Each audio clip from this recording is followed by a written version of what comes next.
नमस्कार, बहुत स्वागत है आपका स्वदेश न्यूज में। मैं हूं आपके साथ अंशुल शर्मा। चले करेंगे बुलेटिन की शुरुआत। चार बड़ी खबरें आप देख रहे हैं, तो आइए नजर डाल लेते हैं कि आज की चार बड़ी खबर कौन सी है।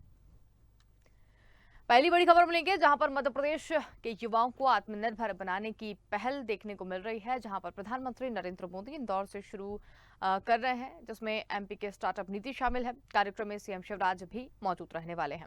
दूसरी बड़ी खबर मिलेंगे जहां पर पीएम मोदी के प्रस्तावित दौरे से पहले काशी जाएंगे सीएम योगी, विकास कार्यों का निरीक्षण भी करेंगे और अधिकारियों के साथ समीक्षा बैठक भी वो करेंगे। तीसरी बड़ी खबर पर हम बात करेंगे जहां पर कांग्रेस का आज से उदयपुर में चिंतन शिविर आयोजित किया जा रहा है। 3 दिवसीय इस शिविर में शामिल होने के लिए रेल से उदयपुर पहुंचे हैं राहुल गांधी। शिविर में एमपी, छत्तीसगढ़ समेत अन्य राज्यों में होने वाले चुनाव की रणनीति भी तैयार होगी। चौथी और अंतिम बड़ी खबर में हम बात करेंगे जहां पर बुजुर्गों पर भारी पड़ रही है ये चारधाम यात्रा। अब तक 28 तीर्थयात्रियों की मौत हो चुकी है। वहीं केंद्र सरकार की अगर बात करें तो एनडीआरएफ और आईटीबीपी की टीमों को भेज दिया गया है।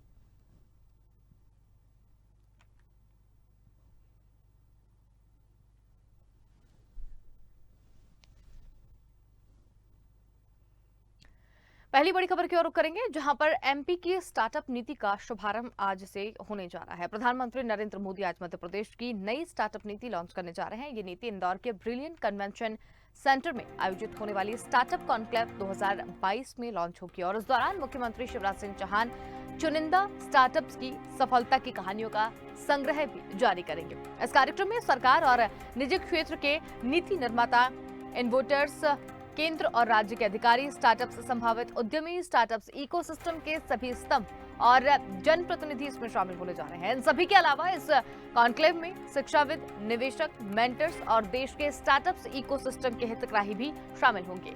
सीएम शिवराज सिंह चौहान शाम 4 बजे इंदौर पहुंचेंगे। शाम 6 बजे मुख्यमंत्री शिवराज सिंह चौहान स्टार्टअप्स की सफलता की कहानियों का संग्रह का विमोचन करेंगे। सीएम के बाद प्रधानमंत्री नरेंद्र मोदी शाम 6:30 बजे वर्चुअली कार्यक्रम में सम्मिलित होंगे और स्टार्टअप्स पॉलिसी और पोर्टल का वर्चुअली भी शुभारंभ करेंगे। तो स्टार्टअप्स नीति से आत्मनिर्भर मध्य प्रदेश बनने जा रहा है।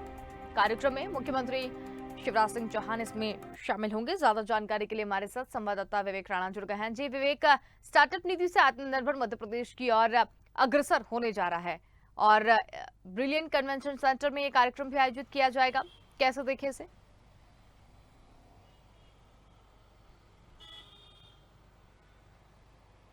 बिल्कुल अंशुल, मध्य प्रदेश के मुख्यमंत्री शिवराज सिंह चौहान 6:30 बजे इंदौर में एक स्टार्टअप नीति कार्यक्रम है उसमें भाग लेंगे। मगर बात की जाए मध्य प्रदेश की तो पूरे मध्य प्रदेश में प्रदेश सरकार लगातार जो युवा वर्ग है उनको रोजगार देने के लिए और ऐसी नई नीति ला रही जिससे युवा वर्ग को रोजगार मिले, जिसके चलते आज स्टार्टअप नीति का शुभारंभ करेंगे। देश के प्रधानमंत्री नरेंद्र मोदी वर्चुअल जुड़ेंगे और साथ ही मुख्यमंत्री शिवराज सिंह चौहान इस कार्यक्रम में मौजूद रहेंगे। मगर पूरे कार्यक्रम की बात की जाए तो जब कार्यक्रम का शुभारंभ किया जाएगा उसके बाद स्टार्टअप ऐप की भी जो लॉन्चिंग है वो की जाएगी, जिससे युवा वर्ग के जो लोग हैं जो जानकारी चाहते हैं या उनके पास कोई नई आइडियाज हैं तो वो कहीं ना कहीं स्टार्टअप एप्लीकेशन में जाकर अपने जो नए जो योजनाएं हैं वो उसमें डाल सकते हैं। साथ ही स्टार्टअप नीति की जो जानकारी है वो एप्लीकेशन के माध्यम से ले सकते हैं, क्योंकि लगातार प्रदेश सरकार युवा वर्ग को रोजगार दिलाने को लेकर पूरी तरह फोकस है। क्योंकि 2018 के विधानसभा चुनाव की यदि बात की जाए तो विपक्ष ने बेरोजगारी को मुद्दा बनाया था और सत्ता में वापसी की थी, तो इसी के चलते प्रदेश सरकार किसी प्रकार की 2023 में चूक नहीं करना चाहता, जिसके चलते मध्य प्रदेश में अब नई स्टार्टअप जो नीति है वो कहीं ना कहीं उसका जो शुभारंभ है वो आज मुख्यमंत्री शिवराज सिंह चौहान और देश के प्रधानमंत्री नरेंद्र मोदी द्वारा इसका शुभारंभ किया जाएगा, जिससे मध्य प्रदेश के युवा वर्ग है उनको कहीं ना कहीं रोजगार मिलेगा। साथ ही उनके जो नए आइडियाज है उनको कहीं ना कहीं एक पंख मिलेगा, जिससे जो उनकी उड़ान है और तेज हो सके। जी बिल्कुल विवेक, वर्चुअली यहाँ पर पीएम इसमें शामिल हो रहे हैं। इसके साथ ही अगर बात करें मध्य प्रदेश के मुख्यमंत्री शिवराज सिंह चौहान भी इसकी शुरुआत करने जा रहे हैं और कौन कौन इस कॉन्क्लेव में शामिल होने वाला है?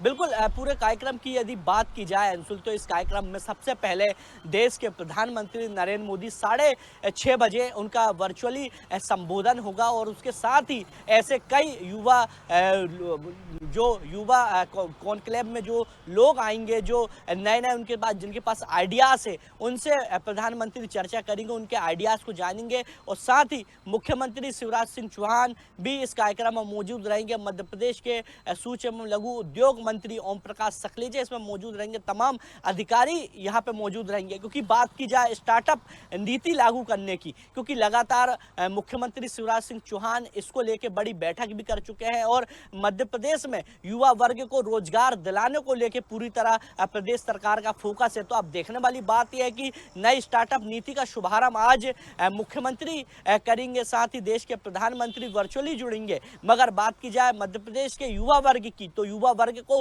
रोजगार दिलाने के लिए लगातार प्रदेश सरकार रोजगार मेला भी महीने में एक बार अलग अलग जिले में लगा रही, जिससे युवा वर्ग को रोजगार मिल सके। और स्टार्टअप नीति की बात की जाए, जब स्टार्टअप नीति का शुभारंभ किया जाएगा और मध्य प्रदेश में नई स्टार्टअप जो नीति है वो लागू हो जाएगी, तो कहीं ना कहीं युवा वर्ग है जिनके पास नए नए आइडियाज हैं, तो उनके आइडियाज को कहीं ना कहीं एक रूपरेखा मिलेगी, एक मार्ग मिलेगा और एक नए मध्य प्रदेश में आत्मनिर्भर मध्य प्रदेश बनने के जो मुख्यमंत्री शिवराज सिंह चौहान ने सपना देखा था, तो हो सकता है वो सपने को कहीं ना कहीं पंख मिलते नजर आएंगे और मध्य प्रदेश के युवा वर्ग को रोजगार मिलेगा। जी चलिए, बहुत धन्यवाद विवेक हमारे साथ में जुड़ने के लिए और तमाम जानकारी हमारे साथ में साझा करने के लिए। तो स्टार्टअप नीति से आत्मनिर्भर मध्य प्रदेश की ओर बढ़ रहे हैं और ज्यादा जानकारी के लिए इंदौर से हमारे साथ ब्यूरो चीफ चेतन ठाकुर हमारे साथ जुड़े हुए हैं। जी चेतन, स्टार्टअप नीति की शुरुआत इंदौर से की जा रही है, क्या तैयारियां देखने को मिली?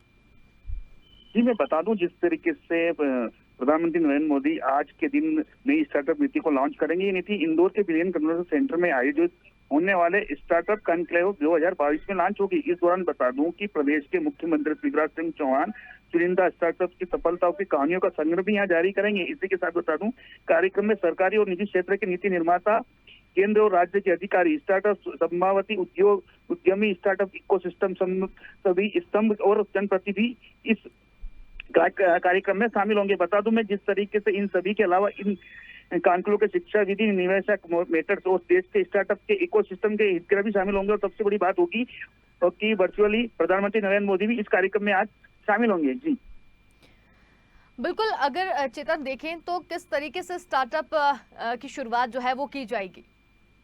जी मैं बता दूं कि जिस तरीके से प्रदेश के अंदर किस तरीके से व्यापार को बढ़ावा दिया जाए और किस तरीके से यहाँ पर व्यापार स्थापित हो, इसको लेकर ये बड़ी तैयारियां आज हो रही है। और बता दूं, प्रदेश के जो सीएम है मुख्यमंत्री शिवराज सिंह चौहान के अलावा बता दूं इंदौर के विधायक और इंदौर के जो मंत्री है वो भी उनके साथ यहाँ मौजूद रहेंगे। हो सकता है कि व्यापार व्यवसाय को लेकर इंदौर में किस तरीके से लगातार, जिस तरीके से हम देख रहे थे कि कोरोना का काल था और कहीं ना कहीं व्यापार को नुकसान था, तो अब व्यापार में किस तरीके से बढ़ोतरी हो और किस तरीके से व्यापार में कौन कौन से नए आइडियाज हो, इसको लेकर आज हम शाम को देखेंगे कि काफी बड़ी गौरव की बात रहेगी आज शाम के लिए मध्य प्रदेश के लिए। जी चलिए चेतन, बहुत धन्यवाद हमारे साथ में जुड़ने के लिए और तमाम जानकारी हमारे साथ में साझा करने के लिए।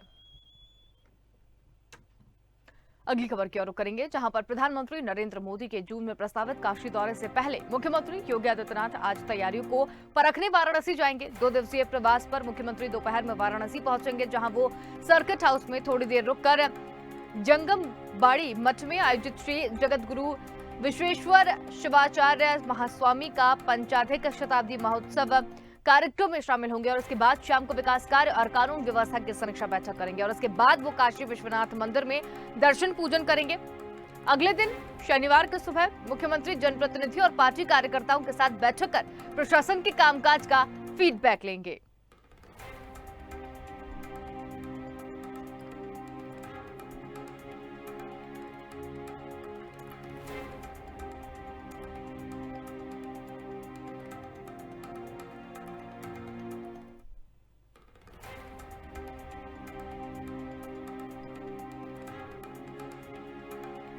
तो ये बड़ी खबर आपको बता रहे हैं, काशी में योगी आज से 2 दिन तक काशी में रहेंगे। योगी आदित्यनाथ पीएम मोदी के प्रस्तावित दौरे से पहले तैयारियों का भी निरीक्षण करेंगे योगी आदित्यनाथ। सीएम योगी का आज से 2 दिवसीय काशी दौरा।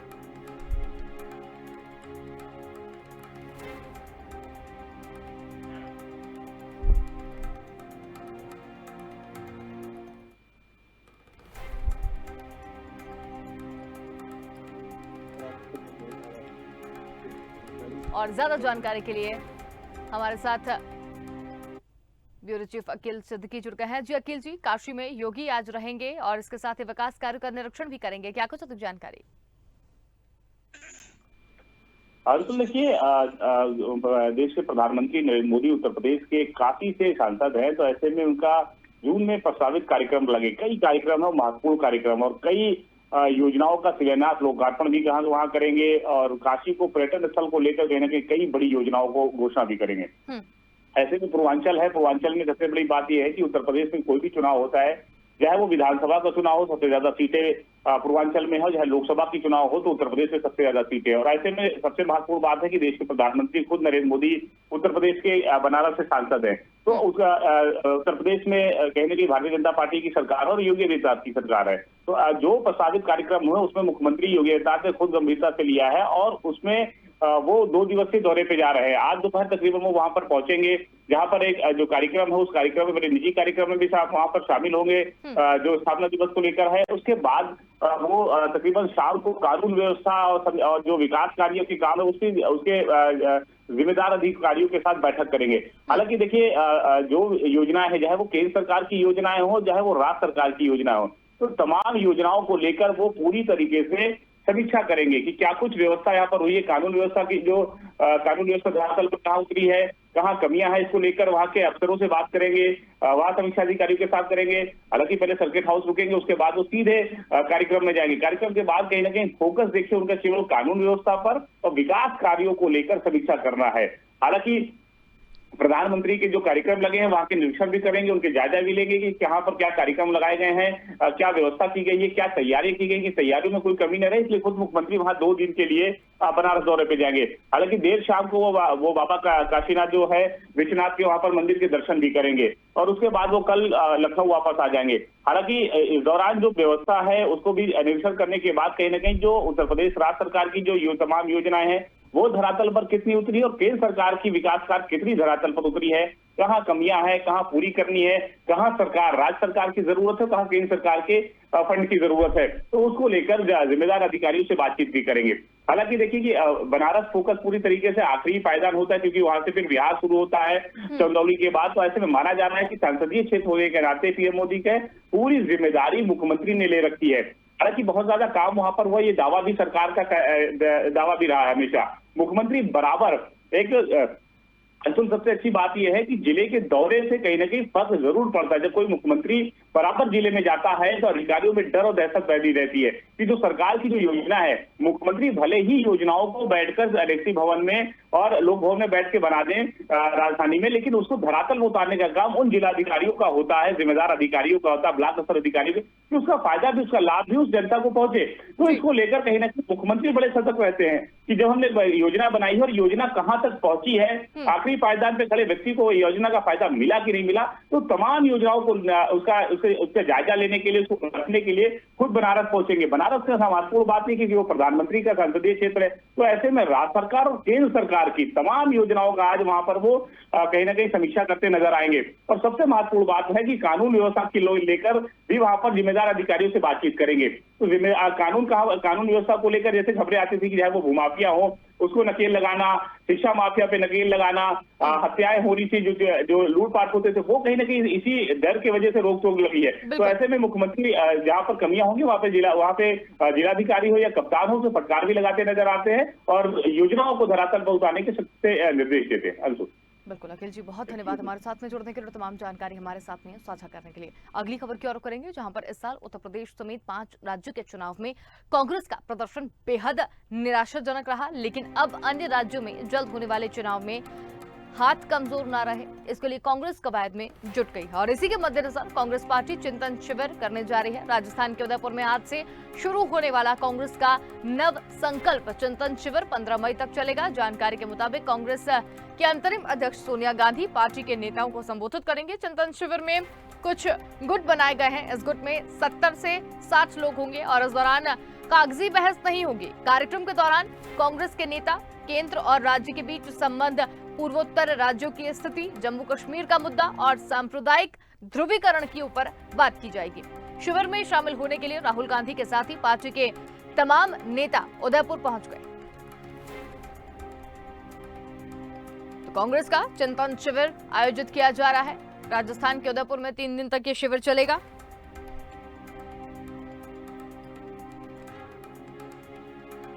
और ज्यादा जानकारी के लिए हमारे साथ वेंकटेश भार्गव उदयपुर से संवाददाता जुड़ गए हैं। जी वेंकटेश, कांग्रेस का चिंतन शिविर देखने को मिल रहा है उदयपुर में, क्या कुछ अधिक जानकारी? जी, अभी यहाँ पर कांग्रेस की सबसे बड़ी नेत्री सोनिया गांधी का यहाँ पर आगमन होने वाला है। मेवाड़ की ये भूमि है, यहाँ पर सुरक्षा के बहुत ताज़ेदार इंतजाम किए गए हैं। जैसा कि मैं आपको बता रहा हूँ, यहाँ पे सीएम गहलोत को डबोक एयरपोर्ट पर सोनिया गांधी जी को लेने जाने वाले हैं। उसके बाद में यहाँ पर चिंतन शिविर होने वाला है। इस चिंतन शिविर को उदयपुर से थोड़ा दूर उदय तलाई के पास में होटल ताज में रखा गया है और यहाँ पर सिक्योरिटी के रीजन से बाहर मीडिया को और सभी समाजकर्मियों को, सभी लोगों को यहाँ बाहर कर दिया गया है। साथ ही साथ यहाँ पर कांग्रेस के 400 बड़े नेताओं का शामिल होने वाले हैं। जिसके पीछे प्रमुख कारण ये है कि कांग्रेस की जाती हुई सरकार, उसको कैसे बनाया जाए, दोबारा से कांग्रेस का कैसे उत्थान हो। साथ ही साथ कांग्रेस में राजस्थान और छत्तीसगढ़ 2 ऐसे प्रदेश हैं जहां पर कांग्रेस की सरकार है। इन सभी बातों को आगे ले जाने के लिए कांग्रेस की जो सबसे बड़ी नेत्री हैं सोनिया गांधी वो यहाँ पर आने वाली है और चिंतन शिविर में हिस्सा लेने वाली है। जी मैं बिल्कुल वेंकटेश, लेकिन जिस तरीके से देखें कई राज्यों में होने वाले चुनाव को लेकर भी रणनीति बनाने की कोशिश में कांग्रेस दिखाई दे रही है, क्योंकि अभी हालिया चुनाव की अगर बात करें तो सुपड़ा साफ जिस तरीके से कांग्रेस का हुआ है या जिस तरीके से औंधे मुंह कांग्रेस गिरी है, अब उसको वापस से सही करने की क्या कोशिश करती हुई दिखाई दे रही है कांग्रेस?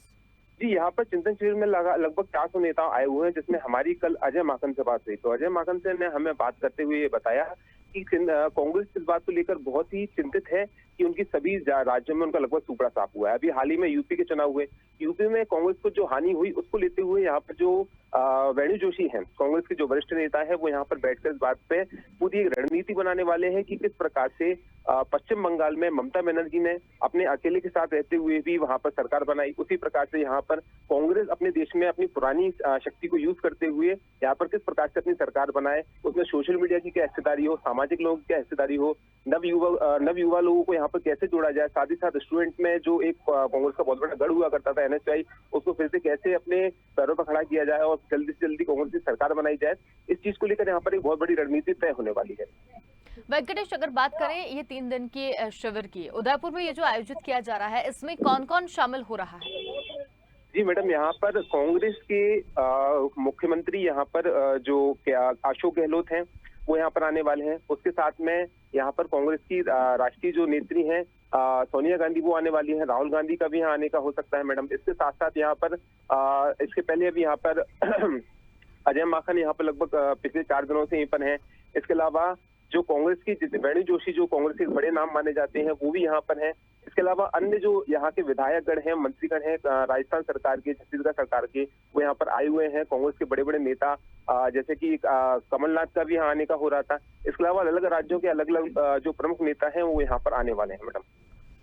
चलिए, बहुत धन्यवाद वेंकटेश, हमारे साथ में जुड़ने के लिए, तमाम जानकारी हमारे साथ साझा करने के लिए। तो ये बड़ी खबर आपको बता रहे हैं, कांग्रेस का चिंतन शिविर शुरू हो गया है। राजस्थान के उदयपुर में 3 दिन तक ये शिविर चलने वाला है। पार्टी को मजबूत करने पर भी मंथन जो है वो किया जाएगा। कई राज्यों में होने वाले चुनाव को लेकर रणनीति भी बनेगी। और आपको बता दें कि हालिया जो चुनाव 5 राज्यों में हुए हैं उसमें कांग्रेस पार्टी ने जिस तरीके से हार का सामना किया था, अब उस हार पर वापस से चीजें न देखने को मिले, इस पर बातचीत की जाएगी और उसी पर मंथन किया जाएगा।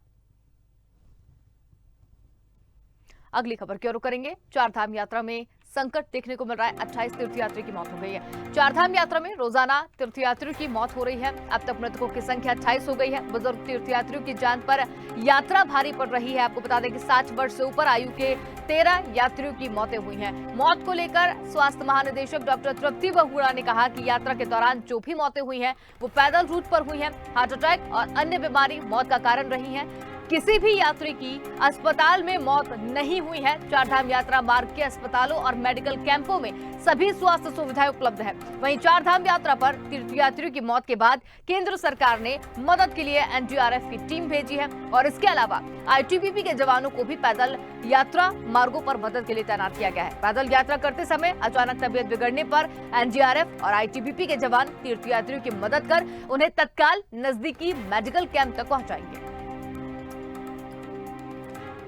बुजुर्गों पर ये 4 धाम यात्रा भारी पड़ रही है।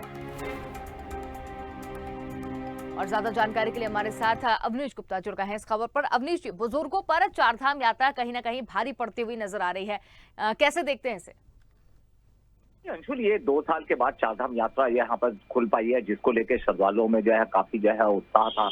और यहाँ पे लगातार जिस तरीके की अगर बात करें तो यहाँ पे लाखों की संख्या में जो है श्रद्धालु आ रहे हैं। अभी अगर 10 दिन की बात करें तो कम से कम 2.5 लाख के करीब जो है श्रद्धालु यहाँ पे पहुंच चुके हैं। परंतु जिस तरीके की अगर बात करें यहाँ पे अभी जो मौतें हो रही हैं, ये एक सोचने वाली बात जरूर होगी, क्योंकि ये ऐसा पहली बार देखा गया है कि इतनी तादाद में जो है यहाँ पे जो श्रद्धालुओं की मौत हो रही है। इसको लेके स्वास्थ्य विभाग भले ही जो है यहाँ पे पल्ला झाड़ता नजर आ रहा है। उनका कहना था कि कोई भी जो मौत हुई है उसका स्वास्थ्य जो है लापरवाही नहीं हुई है स्वास्थ्य सेवाओं में, और दूसरी बात किसी अस्पताल में नहीं हुई है, उपचार के दौरान कोई मौत नहीं हुई है। जो मौतें हुई हैं वो या तो हेलीकॉप्टर से उतरते हुए हुई हैं और या पैदल यात्रा करते हुए हुई है। क्योंकि अब अंशुल सबसे बड़ी बात यहाँ पे ये यात्रा के दौरान, क्योंकि यहाँ पे लगातार मौसम बदल रहा है, दूर दराज से लोग आते हैं, गर्मी होती है, उनका जो क्लाइमेट होता है कहीं ना कहीं उसका असर जरूर देखने को पड़ सकता है कि भाई ये जो मौतें हो रही है ये कहीं ना कहीं मौसम बदलाव भी हो सकता है। और खास करके अगर बुजुर्गों की बात करें, बुजुर्ग यहाँ पर जो है जिस तरीके की चढ़ाई है, पैदल यात्रा है और तमाम जो यहाँ पर जो रास्ते हैं वो वहाँ पे गर्मी से और जिस तरीके की भीड़ हो रही है कहीं ना कहीं ये जो है उसका भी कारण हो सकता है। हालांकि केंद्र सरकार ने तुरंत संज्ञान लेते हुए और जो राज्य सरकार से ये स्पष्टीकरण भी मांगा था कि ये यात्राओं का कारण क्या है, और अब उन्होंने जो है एनडीआरएफ टीमें लगा दी गई है वहाँ यात्रा पे, और एसडीआरएफ की टीमों को लगातार जो आईटीबीपी के जवान हैं और ये जो एनडीआरएफ की टीमें अब ये जो है यात्रा जो है सड़क पर ये यहाँ पर बाकायदा जो है जितने भी श्रद्धालु आ रहे हैं उनका ध्यान रखेगी। जी बिल्कुल, लेकिन जिस तरीके से शासन प्रशासन की अगर बात करें, 28 मौतें अभी तक हो चुकी हैं इस चारधाम यात्रा में, लेकर प्रशासन किस तरीके से सजग नजर आ रहा है? देखिए, जिस तरीके की अगर मौतें आ रही है लगातार, जबकि जो है विपक्ष भी जो है लगातार जो है हमलावर हो रहा है। उनका कहना था कि यहाँ पे हम लोग खुद गए थे मौके पर और अव्यवस्थाएं हैं, ना पानी है पीने का और ना जो खाने का प्रबंध है, सड़कें टूटी हुई हुई है, ये तमाम चीजों को लेके आरोप प्रत्यारोप जरूर रहा है। परंतु जिस तरीके की अगर बात करें लगातार मौतें हो रही हैं तो ये एक सोचने वाली बात जरूर होगी। हालांकि सरकार ने लगातार कहा है, कल भी जो है मुख्यमंत्री ने खुद कहा है कि भाई ये जो यात्रा हो रही है, जो मौतें हो रही है, ये एक गंभीर मसला है, संवेदना भी प्रकट की है। परंतु जो कारण है उनका कहना था कहीं ना कहीं जो है ये जो मौसम है, मौसम बदलाव से भी जो है एक कारण हो सकता है। जी बिल्कुल, लेकिन जिस तरीके से बुजुर्गों पर ये चारधाम यात्रा भारी पड़ती हुई नजर आ रही है, तो क्या शासन प्रशासन ने अभी कोई गाइडलाइन जारी की है कि एक सीमित उम्र के लोग ही अब जो है चारधाम यात्रा कर सके, क्योंकि लगातार मौतें जो है वो होती जा रही हैं? देखिए अंशुल, इस बारे में हमारी बात भी हुई थी, सचिव से भी बात हुई थी। उनका कहना था कि ये जो यात्रा होती है, खास करके अगर बात करें तो कहना गलत नहीं होगा कि ये जो यात्रा होती है चारधाम की, अगर पुराने समय की बात करें तो ये केवल बुजुर्गों के लिए होती थी। जो बुजुर्ग थे वो अपने परिवार से मिलकर जाते थे कि भाई ये यात्रा है, यात्रा का मतलब अंतिम है, तो कहीं ना कहीं ये चीजें जोड़ के देखी जा सकती थी। परंतु आज के हिसाब से देखा जाए तो यंग एज भी 12 साल 15 साल बच्चे, पैदा होने वाले बच्चे भी जो है वो अपने माँ बाप के साथ यात्रा कर रहे हैं। तो ये तमाम चीजों को लेकर कहीं ना कहीं जो है सरकार का भी गाइडलाइन जारी की थी पिछले दिनों कि जो यात्री आ रहे हैं पहले वो अपने स्वास्थ्य परीक्षण करा लें, और खास करके जो बड़े बुजुर्ग हैं वो यहाँ पर जो है जो इतने भी जो अगर अपने स्वास्थ्य परीक्षण कराने के बाद अगर डॉक्टर में कोई भी उनके अंदर सांस लेने की या किसी भी तरीके की बीमारी है तो वो यात्रा को स्थगित कर दे। हालांकि इस पे अभी काबू नहीं पाया जा रहा है, या जो सरकार है वो लगातार मॉनिटरिंग कर रही है और कहीं ना कहीं दिशा निर्देश जो है वो जारी कर रही है। परंतु जो यात्रा जिस तरीके से चल रही है कहीं ना कहीं एक गंभीर मसला जरूर है। जी अंशुल। चलिए, बहुत धन्यवाद अवनीश जी, हमारे साथ में जुड़ने के लिए और तमाम जानकारी हमारे साथ में साझा करने के लिए। बुजुर्गों पर भारी पड़ रही है ये चारधाम यात्रा, अब तक 28 तीर्थयात्रियों की मौत हो चुकी है। वहीं केंद्र सरकार ने एनडीआरएफ और आईटीबीपी की टीम को भेज दिया है। चारधाम यात्रा में व्यवस्थाएं चरमराई हुई दिखाई दे रही है।